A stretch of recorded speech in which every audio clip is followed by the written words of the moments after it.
Hey, how are you? It's Kelly Holland calling in from Penthouse. Kelly, how are you? Well, except that I've been sick for 3 days and barely have a voice. I'm fabulous. How are you? I'm blessed. I appreciate you taking the time. No, it's cool. It's totally cool. Happy to do it. There's a lot of hype surrounding digital currencies and how the blockchain could solve problems facing the adult industry, let alone the entertainment industry overall. So here on Check This Out News today, we have the first female CEO of Penthouse Global Media. Kelly Holland is with us. Kelly, how you feeling? I'm feeling okay. I've like, finally got what everybody else in my office has had. Got the flu, so my voice sounds a little deep and sexy, which is okay. We'll take I it. could I could do without it, but it's okay. So I'm good. Absolutely. Absolutely. Now, you're a maverick in the adult industry, but can you tell our listeners what enticed you about being in the adult film industry? Well, it's crazy. I've been in the business for 20 years, and I came from being a war zone journalist in Central America. I was covering the Nicaragua issue and the Contras. I was covering the Salvadorian, war. And I came back here and I started doing documentaries here. I was covering the gang violence down in the Rampart district between the 18th Street Tray and Mara Salvatrucha. Did a piece on guns in America, and then was looking around for something to do. And one of my outlets in Australia said, "Hey, what about the adult industry, which is so specific to kind of the U.S. thing, right?" So I did a documentary on the adult business, and I'm a progressive and a liberal, and I had not given it much thought, but I thought I knew what I would find. I was subject to all the cliches that one has about the business. When I actually got in and started interviewing people and doing this documentary, I found that the women in the business were particularly interesting, very articulate, very thoughtful about why they were in the business, and it began to really change my view on women and women in this industry. And that really opened up my vision of women claiming their own sexuality. And this is many years before the term slut shaming, okay? But really, these women were living that. And they didn't always intend to be these political, sort of lightning rods, but that's in fact what they were doing.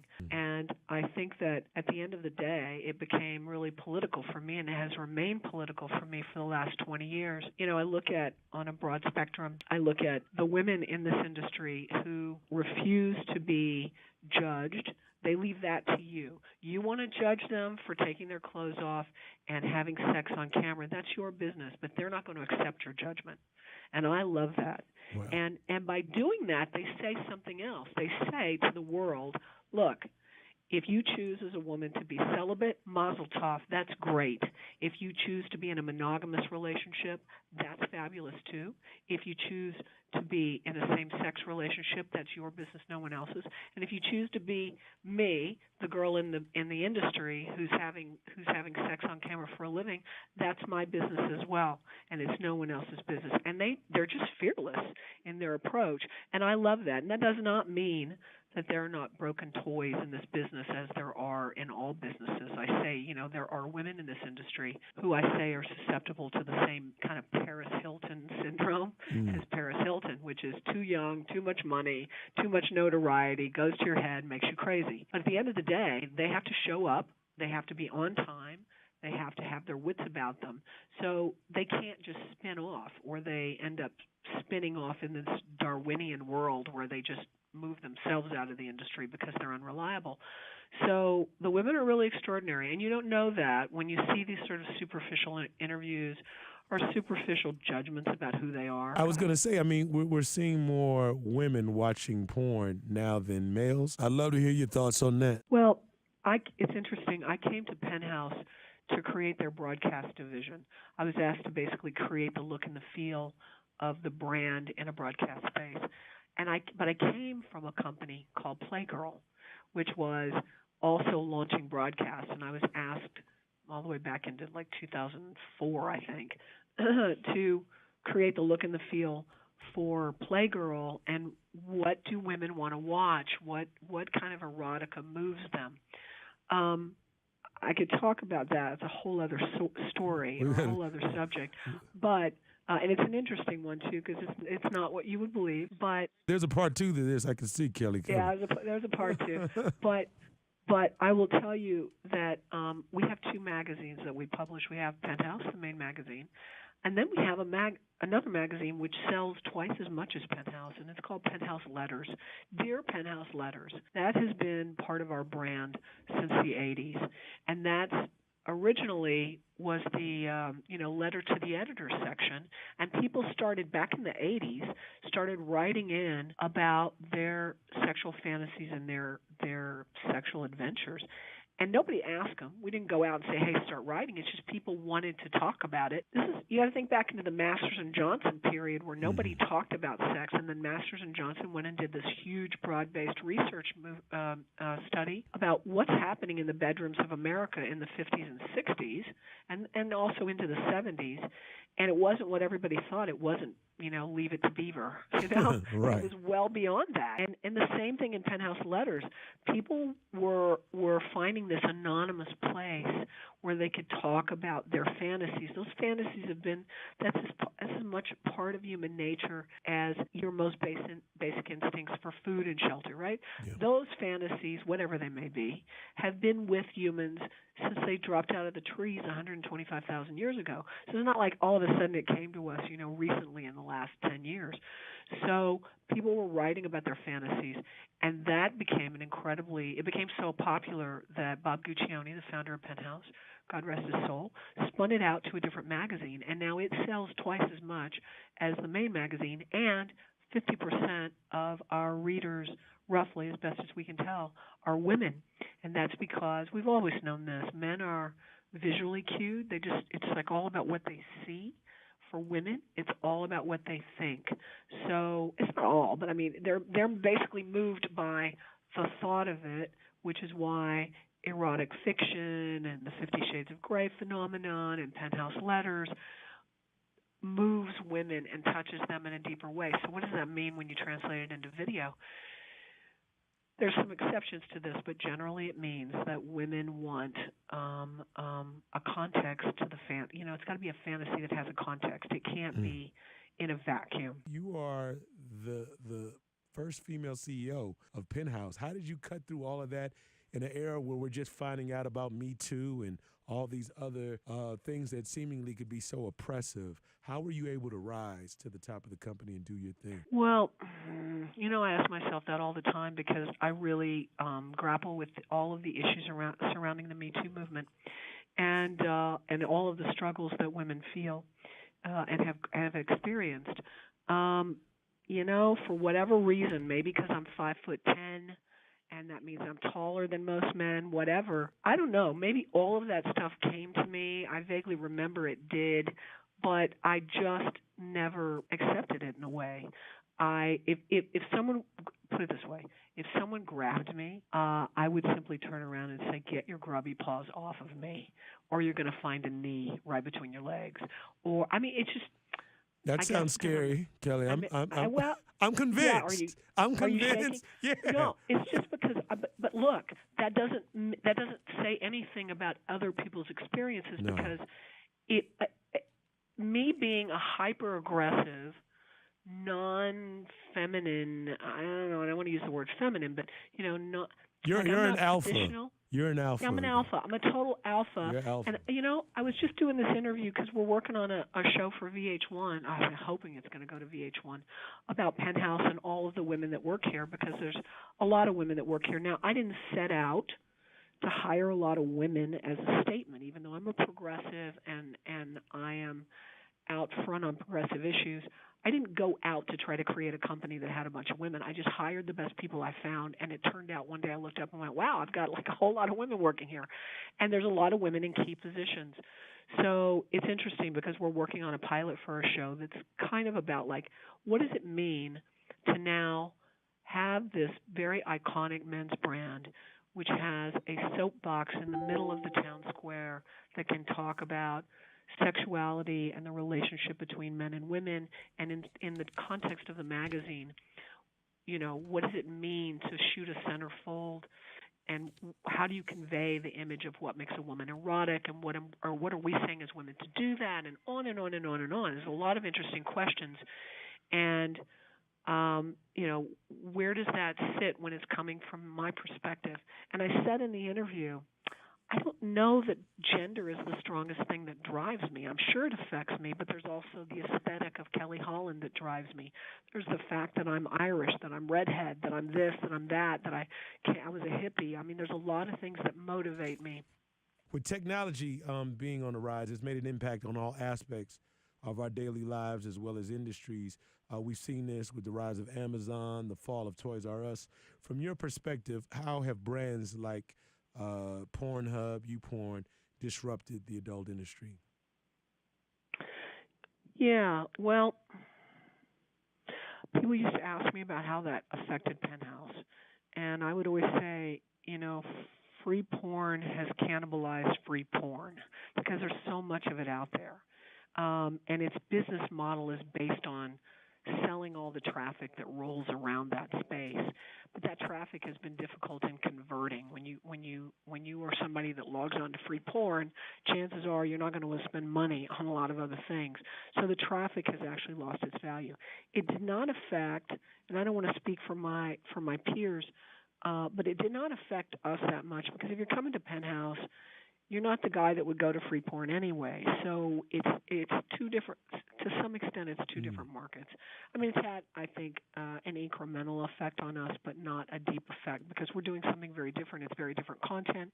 We're also offering all the content, all the historical content from the magazine and the images, the vault content, as we call it, and we're offering more of a sort of community base in what we're doing. So it hasn't quite been the same. But it has changed the aspect of the business in this way. It has wiped out all of the smaller, not all, it's wiped out many of the smaller studios because they were competing closer to the content that was on YouPorn and Pornhub, and it diminished or depreciated the value of everyone's content. So whereas maybe you used to do a movie for $20,000, now you can't, the economics are not there. If you can't make a movie for $8,000, you're not going to stay in business. So it's deteriorated the general quality of the content that's out there, with some exceptions. But for a lot of those studios that were lower middle-range studios and middle-range studios, they've been driven out of business, and that's quite sad. Oh. So in that sense, it's affected the business.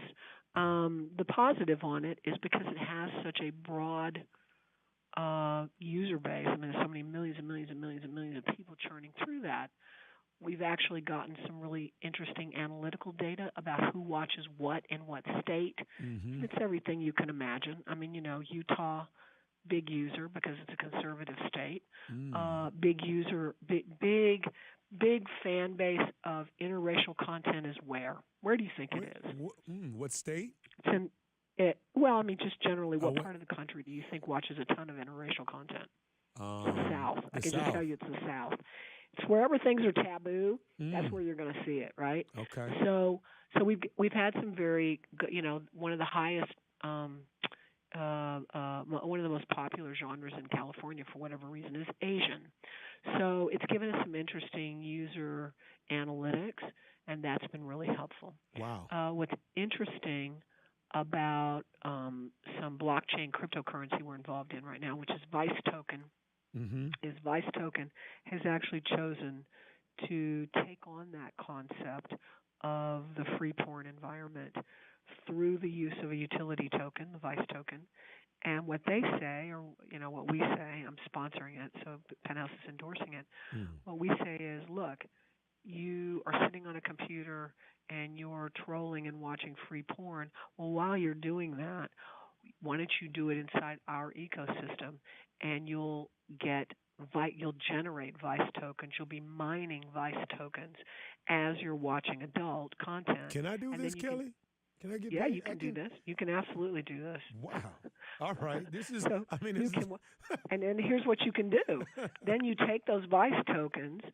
Okay, so now keep in mind, I am not a blockchain expert, but I've adopted much of the language of the blockchain, right? So that everybody talks about the ecosystem.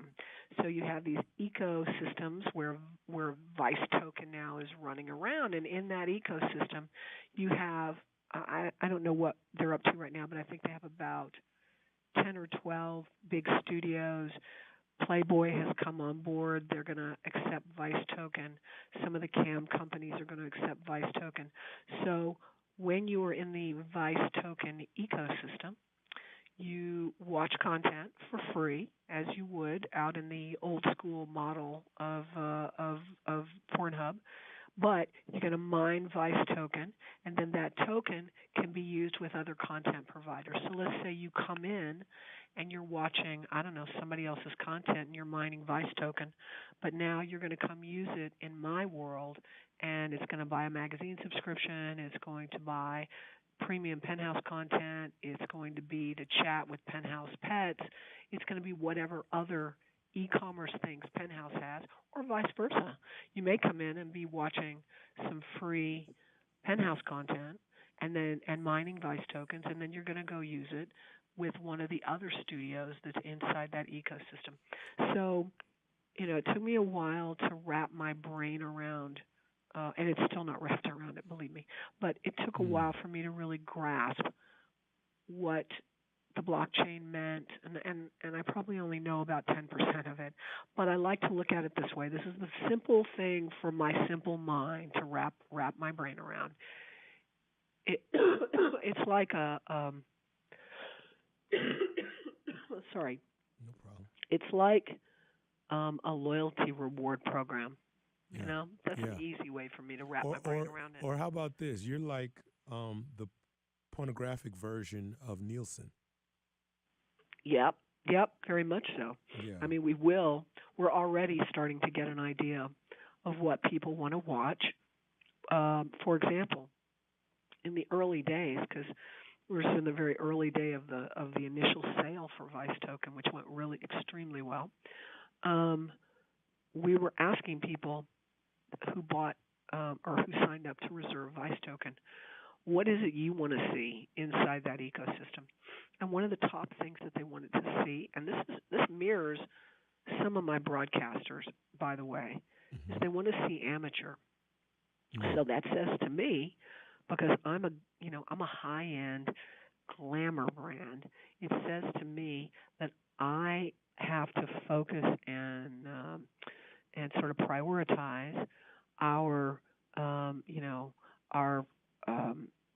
kind of our audition tapes, for lack of a better term, our first timers, the girls that are just coming in and auditioning to see if they can get in the magazine, because that's kind of the amateur movement, right? Sure. So yeah, all of that is good because look, there was a day back in the day, I think, when many brands, and certainly the big three iconic brands, and certainly one I can think of that's not me, probably thought that they were just all that and that you had to come to them, right? We are so all that you'll just come look for us, right? That's not the world anymore. That's certainly not this world. That's not your daddy's world anymore. I mean, that was your dad's world. That's not this world.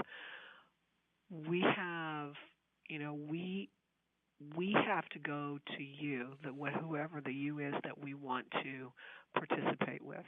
And for us, it was great that's why we do Pop Shots. That was great when Stevie J came on board. Now we're talking to Love and Hip Hop Atlanta. That's a whole demographic. Absolutely. We did a whole collection with a streetwear brand called Huff.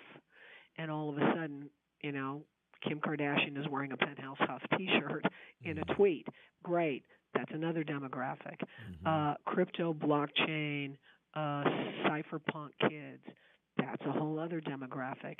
We can't just say, oh, we're Penthouse and we're all that. We are all that, but it doesn't play anymore. We have to come to you and say, we've got some really interesting stuff going on, and here's what we think is important to you.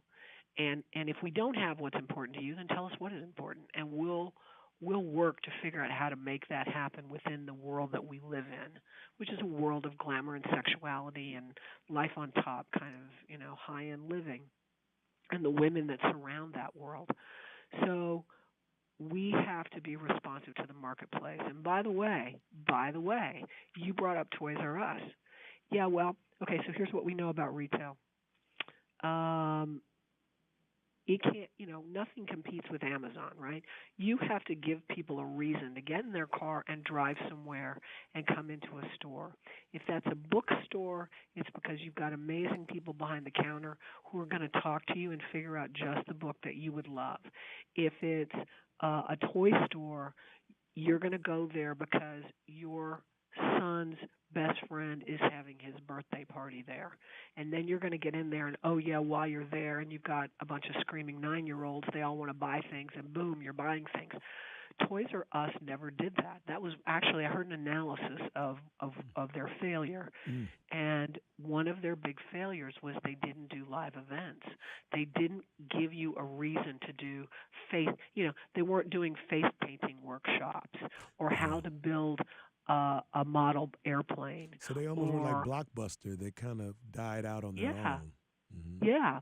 I mean, Blockbuster was going to die no matter what because DVDs were on the way out. I mean, listen, when I got in the business, or when I got into Penthouse 9 years ago, 10 years ago, we were doing $1 million plus on DVDs a year. Now, I mean, not even a blink of that. But you know what I mean, right? Some technologies, but some things die because what they are is so linked to their technology that they have to die. Yeah. But I'll give you a good turnaround. I'll give you a great turnaround, which I happen to love. Mm-hmm. I do a big Christmas party every year. Okay. And one of my people here in the office, I walked past her office, and she had all these little Polaroids hanging up, like little Polaroids the size of business cards. And I went, there were people in the office. Yes. And I went, what is that? She goes, I bought this great Fuji camera that shoots Polaroids. Okay. I said, well, that's a cool idea for my party. So I go to Best Buy, and I bought 4 of them and a ton of film, and I was going to just pass it around at my party.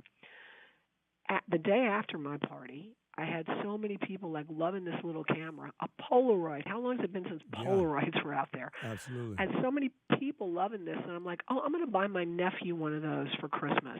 I go back to Best Buy. They had like 300 when I was there 5 days earlier. And the guy behind the counter goes, oh, no, sold out. I went, sold out? Yeah. He went, yep, gone. You can't even order them online. It's sold out. I said, well, that's really interesting. Why do you think that happened? Because I'm constantly researching the marketplace. Mm-hmm. And he said, you know what? I said, in a world of iPhones and iPhone pictures, why would you sell out 300 Polaroid, like little Fuji Polaroid type cameras? He said, because people just want something to hold. Now, what does that tell me? Mm. That has a little bit to do with magazines as well. Yeah. Because, I'm messaging to an entire demographic that doesn't even know what a magazine is. They're like, what? Mm-hmm. But once I made the deal with Huff, the streetwear brand, and I had Huff on my back outside cover, and the owner of Huff saw that magazine in an airport and went, oh, my God. I mean, he's got advertising everywhere. He doesn't care, but all of a sudden it's on a magazine. It's on this thing you can hold. It's on a thing you can put on your coffee table. It's on a thing you can give to your friends. Mm-hmm. Now it becomes different, right? Now it's it's got, in a world where 23-year-olds, 24-year-olds deal in air. I mean, that's really, it's Snapchat. It's not only air, but it's air that's going to disappear out of the room in any minute, right? Mm-hmm. Everything's ephemeral. Everything's in this ether space. Now you have something all of a sudden that you can hold in your hand. It's got gravitas. It's got some weight to it, and it's got some meaning to it. So we have to take that meaning and that weight of a magazine, and we have to put things in it that people care about. We have to answer their questions, solve their problems, give them interesting ideas, show them things they've never seen before, show them things that they want to see. It's not the magazine that your dad had under his bed that you were fishing out when you were 9 years old. Hold on 1 second for me, Kelly. Hold on 1 second. I'm sorry. All right, Kelly. I know. Not under the bed. You're not hiding anymore. That's right. You're not hiding anymore. But it's not. It's also, I don't know. I mean, look, we trade very heavily on our 52-year history, which I'm very proud of, and it's always had a couple of common denominators, which is that it's been disruptive, it's been renegade, it's challenged, the status quo, and we still continue to do that. And so in that way, we've kept the best of our tradition and our heritage, but you can't be a nostalgic brand your whole life. You have to become current and you have to become relevant, and that's It's my challenge, right? Is what does Mm-hmm. that mean in a world? So, in the broadcast world, we were the first to launch a high definition channel. We were the first to launch 3D channels at the height of the irrational exuberance around 3D. Mm-hmm. We were one of the first to start shooting 4K, and we have 4K channels. And of course, with blockchain and cryptocurrencies, we want to embrace that because that's a world that I believe has a future, and that's a group of people I want to message to. So it's really about kind of just watching culture and understanding where it's moving and how it's moving, Mm-hmm. and trying to be there, be on that path. I know. What made you want to venture into the cryptocurrency space anyway? Well, I have a broadcast partner out of Canada, Stuart Duncan, who is one of the geniuses behind Vice Token. And I didn't understand, blockchain at all. When you said if you said blockchain cryptocurrency, I did what most people do, which is, Bitcoin. Well, no, it's a lot broader than that. But Stuart called me and he said, I got this idea, and I've got some great partners, and this is how it works. And when he explained how it worked, that we'll incentivize you for watching free content. We're going to take the idea of free content and move it a step forward. And then once we've incentivized you and we've paid you to watch free content, this is what you can do with the coin that you make. I thought it was so genius. And by the way, I took it so seriously coming from Stuart, because I've worked with him as he's represented our channels in Canada. I've worked with him for 9 years, I think, and he's always been this guy who understood not just the technology he was engaged in, which was broadcast at the time, but also kind of he could see things from a higher level and a broader level. And I was a bit in awe of that. So when he came to me and said, this is where I see it going and this is how I see it, it was just, of course you do. Like, of course you're the guy that's there. And of course you are the guy that's got the vision. Mm. I think I always, look, I'm not arrogant. I pretty much downplay that stuff most of the time. But I do believe that I have a certain amount of vision. Mm-hmm. But I also bow to the fact that Stuart Duncan has a broader vision. I mean, he really does. And so I listen. When he says something, I'm like, okay, I'm paying attention. And what I particularly liked about it was not just the elegance of the concept and the elegance of applying a utility token or a cryptocurrency to something that we know people do and would love to do if they were also incentivized. But it was also the fact that that was a demographic that I was interested in, because that's a 22-year-old demographic and a 23, I'm not going to say it's just 22 and 23, but I mean, that's the world that lives in the blockchain space, and that's a world I want to talk to.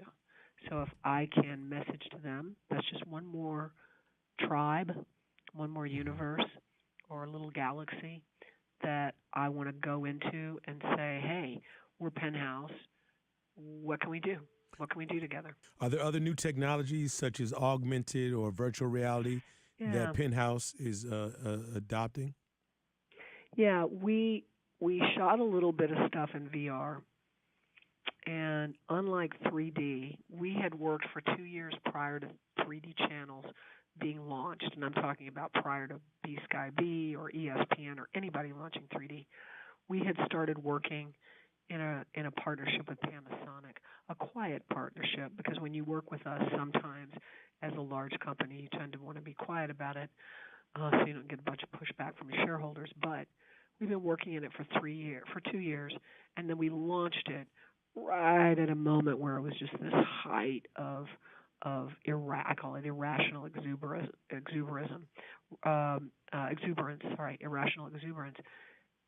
shortly after Avatar came out. And that was easy for us to do because we were already in the broadcast space. We have 10 channels around the world.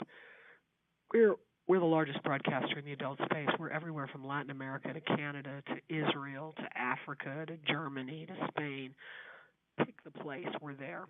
And so it was easy to launch a 3D channel into our broadcast package. VR is a little different. You can't launch it into a broadcast space. You have to do something else with it. You have to launch it into a digital space. And one of the problems we shot, and I think what we shot was great. A lot of what's being shot in my industry is what I would just call point of view, right? It's like, okay, guy's laying on a bed, you see his nasty feet, girl comes in the door, you're kind of looking her up and down, you look to the left, there's a wall with a window, you look to the right, there's another wall, you look up, there's a ceiling, you look behind you, there's a wall behind you. Not very interesting. I mean, all you're doing is looking up and down this girl's body. That tends to be the standard application of VR in our world because it's easy to shoot, translated, it's cheap to shoot. But that's not a very good experience. Sometimes in all technologies, people get so hung up in the technology that they forget the purpose of what they're there for, which is to do something creative.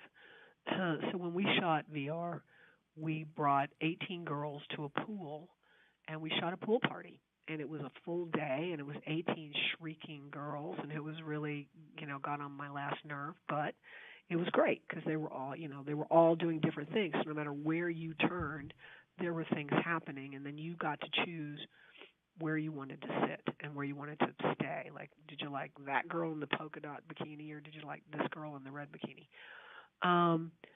So it gave you lots to look at. We are at a point with VR and augmented reality as well, where there's still a whole shakeout on what are the glasses going to look like, what are the goggles going to look like, how are you going to broadcast it, where are you going to broadcast it. And I'm waiting for all of that to shake out a little bit before we get deeply committed into it. But there's another thing, too. I think the best application of VR is when it incorporates haptics, which is toys, for lack of a better term.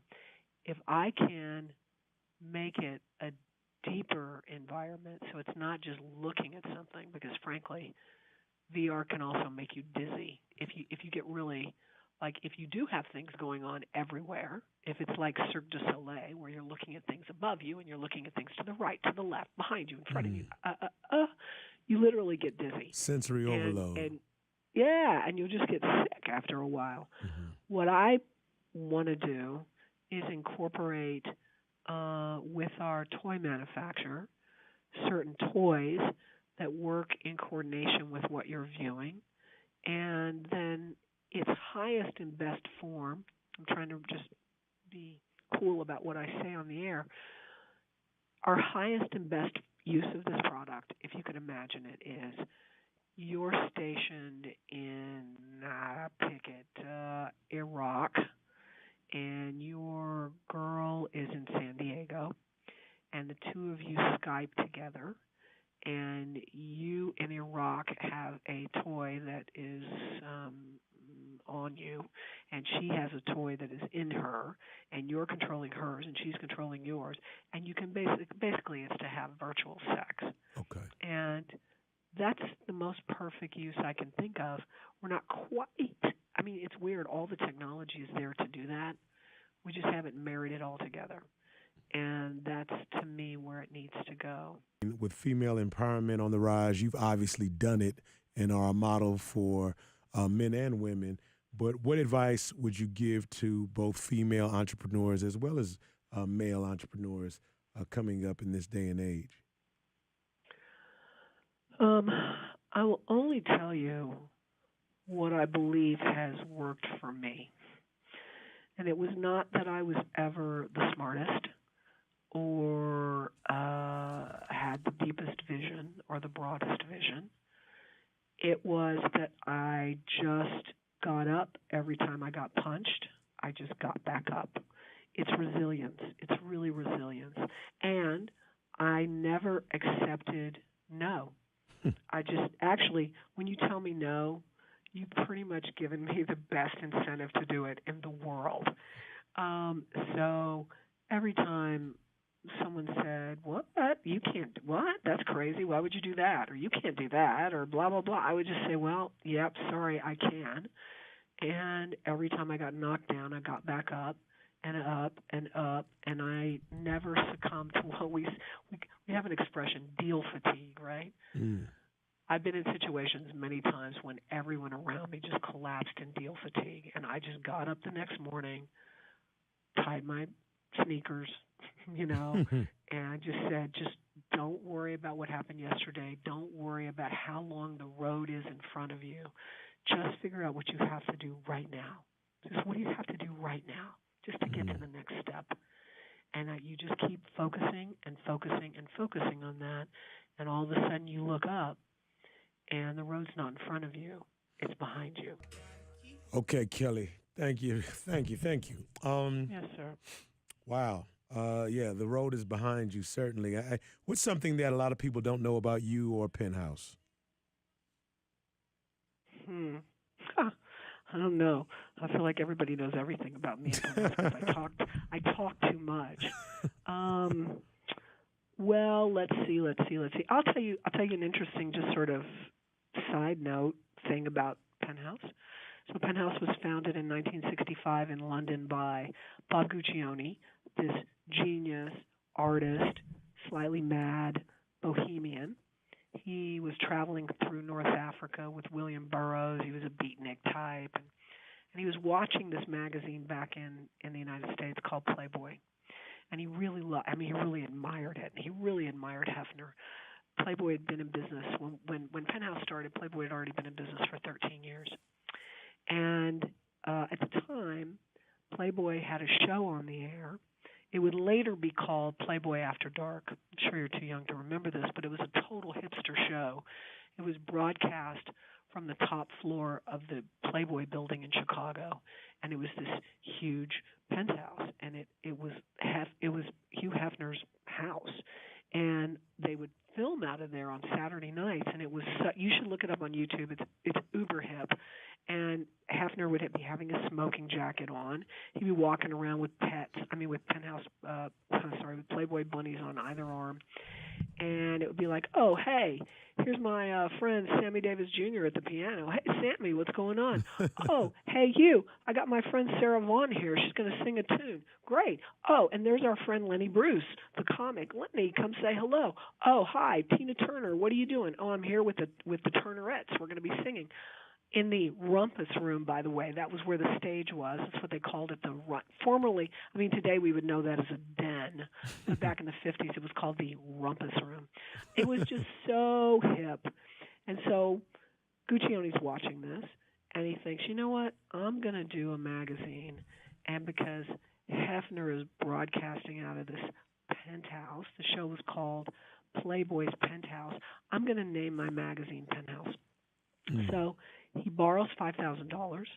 He learns to use a camera so he can shoot his own layout, and he puts out this magazine, which he promptly sends he's in London, promptly sends it to schools, churches, rectories, and convents. And the Brits put him under house arrest for obscenity. But it creates such a stir in the press that the magazine sells out like 10 times over, and now it's off and running. And that's and Guccione would do this many, many times, where he would just do something so provocative and he would get in so much trouble over it that it would create such a publicity stir, and it would then hype up whatever it was he was doing. He would do it later with a movie called Caligula, by the way. But at that time, he launched Penthouse Magazine. Gotcha. And he had a very interesting logo. And our logo now is a key. Makes sense, Penthouse, the key. Mm-hmm. The logo back then was a little tortoise, a very muscular little tortoise. I actually have the original drawings that he did for that tortoise. And the reason it was a tortoise was because of the parable, the tortoise and the hare, right? The race between the rabbit and the tortoise, and then everybody thinks the tortoise will come in last because he's so slow, but slow and steady wins the day, my friend. And I would just say, no offense to my competitor at the moment, who's got some problems, then maybe slow and steady does win the day. So that's one thing about Penthouse. One thing about me is when I'm not doing this, I have a little ranch not too far from here, and I do animal rescue. because I used to rescue people, but they're so ungrateful that I got sick of it. So now I do animal rescue. Okay. So I have horses and pigs and goats and chickens and donkeys and cats and dogs and birds, and I do animal rescue in my off time. Dope. What's your favorite type of music that you like to listen to? I am so frickin' happy at the things always come around in a circle, right? I Mm-hmm. am so happy at the resurgence of R&B. I mean, I can't even tell you. Oh, I'm you like said R&B? R&B, yeah, R&B is Wow. back. What's your You favorite? know? Who do you like? What's your favorite? Give me a couple of your favorite artists. Well, I mean, look, he's a little he's not so up in front of my face right now, but I mean, when Usher was coming out with all of his good stuff, Yeah. it was Okay. great. All right. And I listen to a lot of old R&B. I love it. I've Mm. got matter of fact, I'm a Spotify person, and I have a bunch of really good mixes. Okay. And one of my favorite ones is my R&D mix. So my R&B mix. Okay. So That's yeah, something that yeah. we wouldn't have known. See, Kelly, that's how you break things down. I get it. If you could sit down with any of our global leaders, who would you want to sit down with and why? Well, certainly not the idiot that's in the White House. First, oh, I'm sorry, you said global leader. Okay, that disqualifies him right now. No, I mean, look, I just every time I see him, I just weep that we didn't have 3 terms. I mean, I would be in awe on my knees bowing if I ever saw Barack Obama walk into a room. I just there's a great thing on Netflix. I don't know if you know this. David Letterman's doing Yeah, did you see him? His first one was I'm going to go Obama. look at that, but I heard about David Letterman. I also heard that Obama had his own show coming too. Yes, he is. Yes, Okay. it was just after a year of having to watch this incredibly psychotic train wreck, which is Donald Trump. Mm. You just forget that Obama was he was. I mean, Yeah. what wasn't he? Right? Yeah. He was the best looking. He was the coolest. Yeah. He was the funniest. He Yeah. was the smartest. Yeah. He was just like you forget. We went from the highest to the lowest in one fell swoop, and it's just such a tragedy. It's just such a tragic Yeah. statement about us as a country. Yeah. But I wouldn't say there was one global leader I could sit and talk to. I would just say if there's one global leader I could just be in the room, like be in the halo of that. Yeah. It would be him or it would be Michelle. Wow. She's equally Wow. there. Yeah, she's Just dynamic. 100% there. Man, Kelly, this has been amazing. Now, attention is a new currency. So, with that said, what else can we expect from you and Penthouse by 2020? Oh, by 2020. Wow, that's a long time. Well, by 2020, I believe that cannabis will be legal at the federal level because we're not in it right now because Mr. Sessions keeps his eye on us. We do a lot of cartoons and a lot of articles. I think we were one of the first magazines, and I'm counting the New York Times and the Atlantic and everybody else. We were one of the first magazines to come out and in the primaries and talk about I think we said about Trump that he was an unwitting Russian operative because I wanted to use the word treason and my lawyer wouldn't let me use it. But we were talking about the whole Russian thing very, very early on. So, point being is, we probably have people, in Washington that pay a little bit of attention to us. So, we're not in the cannabis business by any means, not while it's illegal at a federal level, but I'm hoping that by 2020 it will be legal, Mm-hmm. and we will have a whole line of products called Penthouse Aphrodisiacs, which are lotions and oils and lubes and various products and edibles. And I want to do dispensaries that are called the Penthouse Sensual Health and Wellness Centers. So it's about physical health. It's about emotional health and sensuality really indulging. I mean, what better but than in a cannabis space Mm. to talk about how you can really heighten your sensual experiences. I mean, Kelly, all I can say is I like to come work for you. So if there's ever an opportunity, just keep me in. I don't know what it would be, but I'm sure I can learn a lot and be a valued asset. But I just want Hey, to, yeah, when we launch those pubs, man, I'm going to call you. You okay, come hang with me on that. yeah, absolutely. I mean, I salute all your leadership and your entrepreneurial spirit and all these incredible accomplishments that you are making and continue to make. And want to just say thank you so much for your time and the opportunity to speak with you. And yeah, I value that. Thank you. No, it's an honor and a privilege. Thank you for taking the time. Yeah, absolutely. And and get well. I know you were I fighting will. through, so I will. thank you. And I'm gonna when I come to LA, I'm gonna find your office and I'm gonna stop by and just say hello. Yeah, you do, or I'll be angry if you don't. So you come out here. You make sure you let us know you're going to come over, okay? Okay, I'll get in touch with All right. Tracy. So thank you. All right. Thank you. Okay, all right, take Bye care. bye.